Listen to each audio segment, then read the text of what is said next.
Fatos e versões. O que vai impactar na sua vida agora no Café com Política. Às 8h45, a gente tem a satisfação de receber mais uma vez o deputado estadual Dr. Jean Freire, do Partido dos Trabalhadores.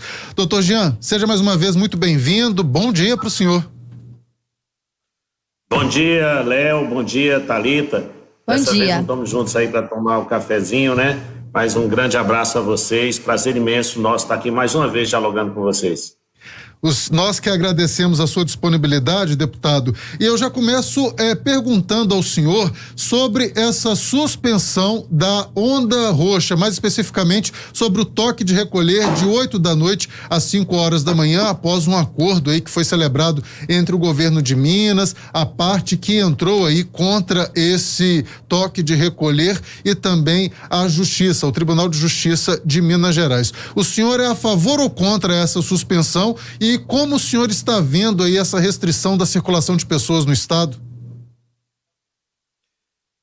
Ô, Léo, eu acho que no momento crítico que nós vivemos no Brasil, em Minas Gerais, e eu falo isso com um olhar diferente, porque eu costumo dizer que eu enfrentei essa pandemia em todos os aspectos, como parlamentar, como médico. Eu estou, não sei se vocês têm conhecimento, eu estou atuando na linha de frente, no CTI Covid, aqui no Vale de Jequitinhonha, e como paciente. Eu fui contaminado, minha esposa foi contaminada.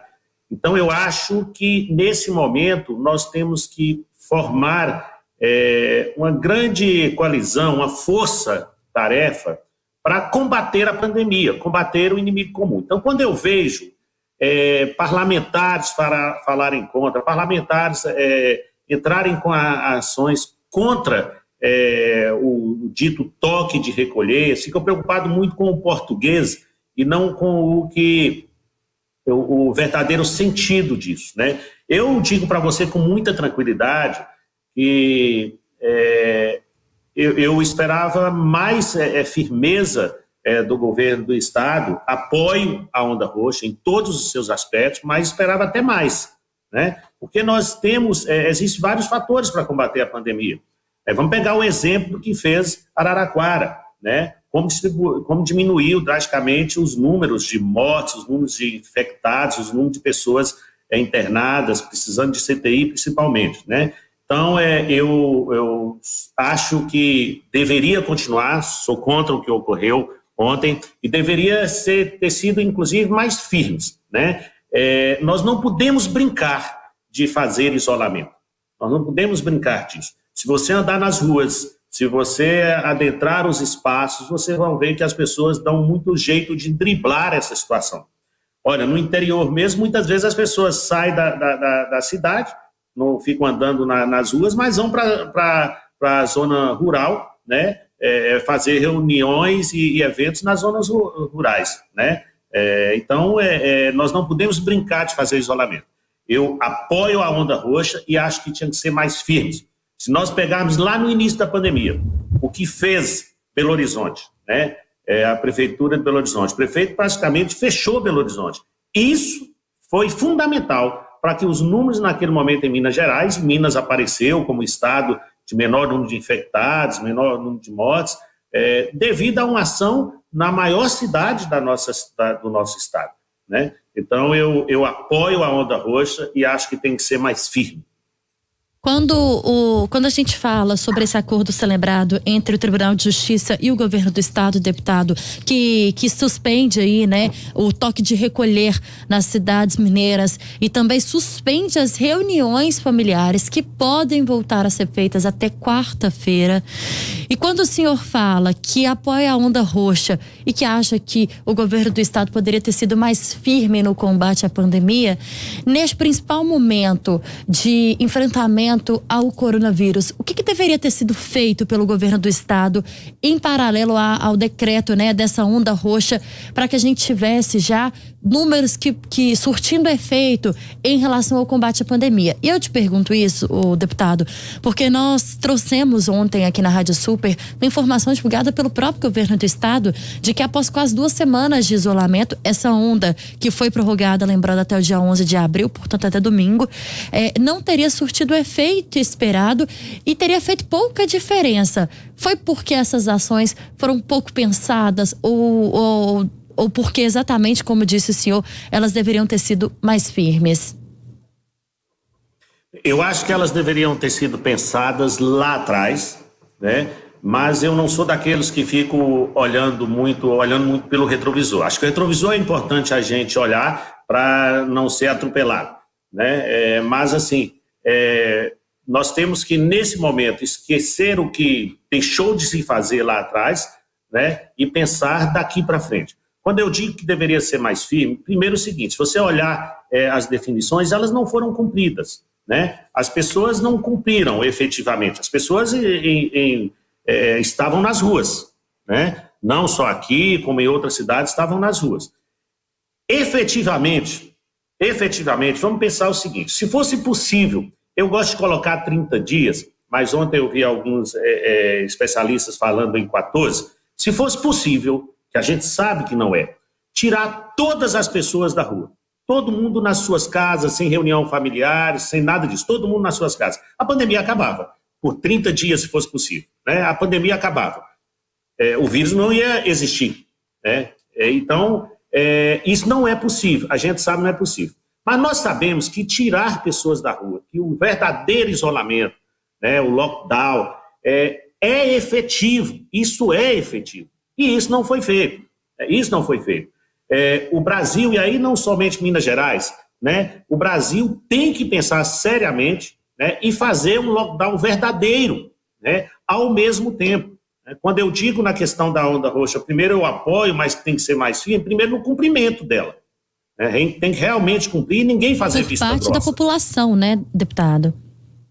Por parte da população e as entidades cobrarem, né? Porque a gente vê muitos fazerem vista grossa, né?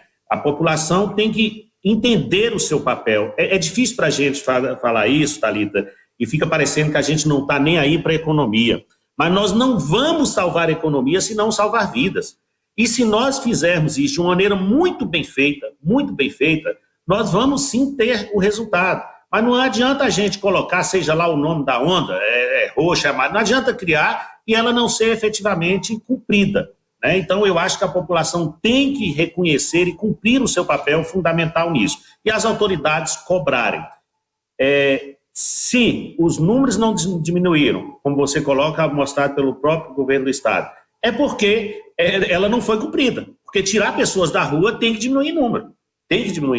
O vírus não vai viver solto no ambiente sem infectar as pessoas. Então, é nesse sentido que eu falo. Deputado Jean Freire, do PT, deputado estadual, nosso entrevistado de hoje do Café com Política. Deputado, sobre a vacinação, a gente tem visto aí uma vacinação lenta, apesar da boa vontade do ministro da Saúde, o Queiroga, né, em dizer que queria acelerar a vacinação nesse mês de abril, mas o próprio Instituto Butantan, a Fiocruz, já afirmaram que isso não é possível porque a produção, ela não pode se acelerar mais do que a capacidade atualmente. Como o senhor tem visto essa atuação em todo o Brasil? E também queria fazer um adendo aqui sobre os pedidos de vários setores da economia para serem incluídos no grupo prioritário. Esse grupo prioritário que só tem se estendido, daqui a pouco o Brasil inteiro está no grupo prioritário, que seria o ideal, é claro, não deixo de frisar isso aqui, mas como o senhor tem visto aí essa flexibilização do grupo prioritário? Ô, Léo, primeiro eu gostaria só de complementar a minha resposta anterior, no ponto de vista, quando a Thalita pergunta o que o governo poderia fazer, olha, é função do Estado ajudar as pessoas a ficarem em casa. Então, nós temos que pensar na classe mais pobre que não pode ficar em casa. Nós vimos vários estados criar um auxílio emergencial, o próprio Estado. Nós temos exemplo de município criando auxílio emergencial, né? Então, é difícil, o problema está difícil? Tá. Mas para resolver, nós temos que ter ações imediatas, né, de maneira urgente, né, para resolver o problema. Então, é função, você vê o auxílio, por exemplo, do Brasil, o auxílio emergencial nacional, por exemplo, saiu de 600 para 250 e o governo no início não queria pagar 600. Então, nós temos que dar condições das pessoas ficarem em casa, senão realmente as pessoas vão morrer de outras situações, inclusive de fome, nós estamos vendo como a miséria tem aumentado no nosso país. Sobre a vacinação, Léo, que você me pergunta. Sim. É engraçado como cada classe que tem representatividade, ela vai brigar ela consegue ter vozes, seja na Assembleia Legislativa, seja no Parlamento Nacional, ela consegue no Congresso, ela consegue ter voz. Mas se a gente for pensar assim como você muito coloca, Léo, daqui a pouco todos são prioridades, né? Por exemplo, o vírus começa a ser mais agressivo, por exemplo, em pessoas mais jovens. Agora me chama a atenção como alguns, por exemplo, coveiros, quem fala por eles? Garis, quem fala por eles? Né? Então, nós não podemos pensar se a farinha é pouca, o meu pirão primeiro. Nós não podemos pensar assim. E, bem nesse momento, a gente tem que presenciar. É vergonhoso, né? Minas Gerais, 2 fatos vergonhosos, a nível nem nacional somente, internacional. Né? Primeiro, a questão dos fura-filas, né? No próprio governo do Estado. Depois, aquela vergonhosa situação também da vacinação clandestina. E, a nível nacional, uma coisa que me preocupa muito agora é o Congresso está pensando em flexibilizar, em facilitar a compra da vacina pelos empresários. Ou seja, vai ser outros camarotes. Vai ser outros camarotes como aquele que nós vimos fazer em Minas Gerais. Vai ser outras situações. Então, é um absurdo, gente. Vamos ouvir a ciência. É um absurdo a gente pensar que nos dias de hoje, né, nós temos pessoas, políticos, detentores de cargos públicos, falando contra a ciência, negacionistas.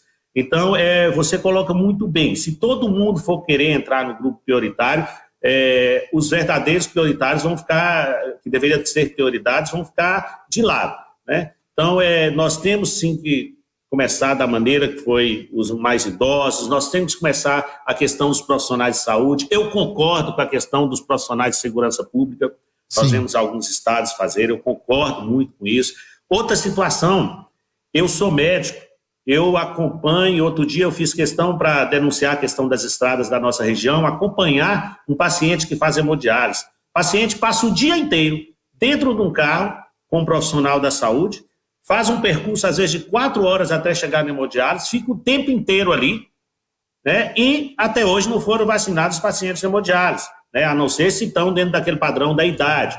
Então, assim, mas isso tudo só se pensa fazendo um grupo-tarefa formado por vários profissionais para ser verdadeiramente efetivo, né? Eu acredito muito, no caso em Minas Gerais, eu acredito muito no novo secretário de saúde que entrou, o doutor Fábio, é um profissional, um colega médico que está com muita vontade, ao meu ver, de fazer o correto e tem dialogado muito, né? Então, a gente espera isso. Outro dia mesmo, semana passada, eu mandei requerimento chamando a atenção para essa questão dos pacientes de hemodiálise. Interromper o senhor, só para que a gente possa prosseguir aqui, porque ainda tem a hora do bate-pronto e a gente precisa encerrar o jornal. Sim. Hora do bate-pronto. No Café com Política. Hora do bate-pronto. Perguntas objetivas, respostas objetivas. O senhor já conhece o quadro, combinado? Sim. Para começar, Minas no combate à Covid. Procurando um caminho. Governador Romeu Zema. Precisa, ao invés de falar que o vírus tem que andar, ele andar mais e conhecer o estado. Lockdown, eficiente ou não? Eficiente. Vacinação. No Brasil, muito lenta até o momento. Deputado estadual Jean Freire do PT foi o nosso convidado de hoje no Café com Política. Obrigada, deputado, pela entrevista do senhor. Muito obrigado a vocês, um grande abraço a vocês, a todos os ouvintes. E se me perguntasse algo mais aí no bate e volta, tinha pessoa que se vocês falassem o nome eu iria dizer genocida.